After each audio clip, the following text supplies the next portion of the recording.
In my years of playing JRPGs, I've come to love two developers in particular above all others. The first is Square Enix. Final Fantasy is still my favorite franchise of all time. The other is Tri-Ace, makers of the Valkyrie Profile and Star Ocean games. I cannot even begin to discuss how many hours I've lost in Valkyrie Profile and Valkyrie Profile 2. So, whenever Tri-Ace makes a new game, especially on a handheld, I take notice. So, let's take a look at that game. Brought over to the West by Aksys Games, here is my review of the PlayStation Vita and PlayStation TV version of Exist Archive: The Other Side of the Sky.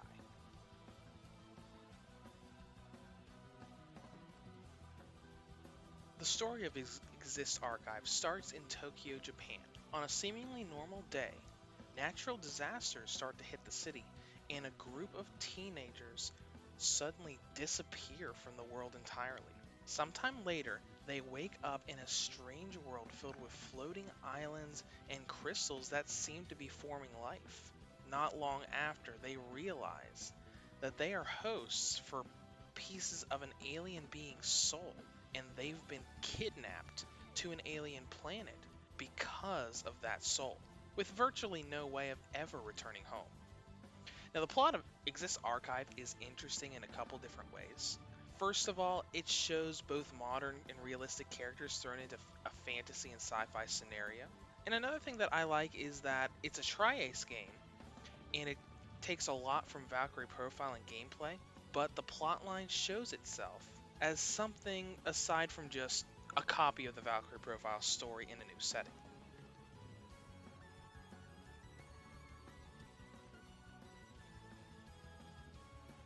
Exist Archive is a side-scrolling, dungeon-crawling, turn-based RPG, but it's a bit of an odd duck among other Tri-Ace games because it's mission-based. In main progression, you have your world map with all the different areas that you've unlocked in the story, and you've got all of these missions you can go through. Some missions are story missions, dubbed main missions. These advance the story and unlock new areas. And there are other missions that you unlock called free missions. Free missions let you revisit dungeons that have already been cleared in story to better equip you for future story missions. These missions are how you access dungeons. When you start a mission, you select your party and you go into a dungeon. Navigating the dungeon is a matter of running through side-scrolling rooms, platforming through various areas, and fighting off enemies that appear as floating orbs, not only to level up, but also to clear your way, so you can eventually find that last room that contains either a story event, a boss fight, or both. Now, as I said, some enemies just kind of float around the stage as big red orbs. When you run into one or attack one, you spawn a boss fight. Combat is turn-based and takes a lot of inspiration from the first Valkyrie Profile game. When you go into your turn, you basically have an attack phase and a guard phase. In the attack phase, you can have your characters attack depending on how much energy you've built up for your attack phase. All of your characters' attacks are different. Some of them will be quick slashes, some of them will launch enemies into the air, and others will be magic spells that launch huge magical projectiles through the air and attack at the enemy. This is a combo-related system. Launching an enemy into the air and then firing off a magic spell could make that magic spell go flying past them while they're still in the air, making it a complete miss. The idea is to have good timing and learn everybody's attacks so that you can get as much damage in as possible with using as little energy as possible. When you finish a battle, you have a pretty standard experience-based system.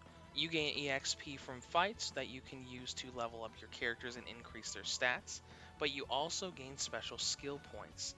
These points are used not only to open up new classes for the characters to use, but also for offensive and support skills.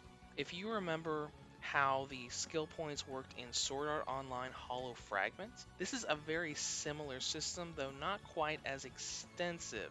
Now, as far as things coming together, fighting all of the enemies you see and doing side quests are very key and almost required to keep going in the game.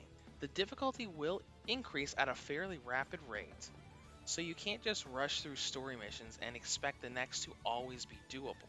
The first couple bosses from the story are going to be pretty easy. The third or fourth boss are going to be a little bit harder, and if you don't ever do any side missions, the further you go in the story, the harder it's going to be to actually survive the mission. Now, as far as length, you're going to spend at least a few dozen hours in the overall experience. I would say the first 4 to 5 hours are just going to be the first couple chapters of the game. A lot goes on from start to finish, and players and veterans of Tri-Ace games should be well aware of this by now. You're going to be spending a lot of time in the game.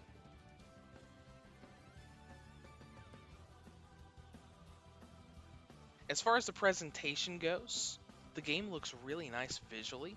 The backgrounds are beautiful and have a lot going on, from the introduction scene where it shows a huge world and with floating islands behind you, to a forest that shows trees blowing in the wind and butterflies and birds flying past.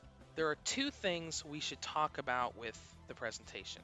I have heard from a lot of other reviewers that the game crashes in the PlayStation Vita version.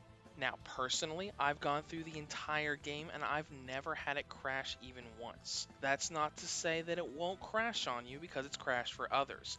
But from my perspective, my copy of the game has never crashed on me. The other thing is the one thing that has happened to me. Exists Archive for the Vita struggles.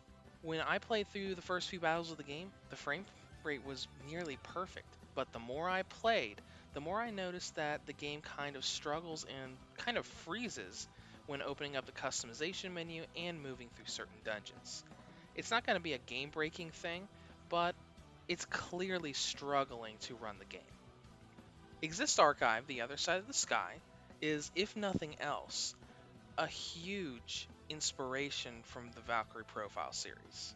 Now, the game hiccups and struggles on the Vita a little bit, but that doesn't stop you from enjoying the beautiful world and very unique and nostalgic combat system that many fans of Tri-Ace are sure to enjoy. Reviews to Go rates Exist Archive a 9 out of 10. If you'd like to comment on this further, feel free to below, or head to the site at www.reviewstogo.com.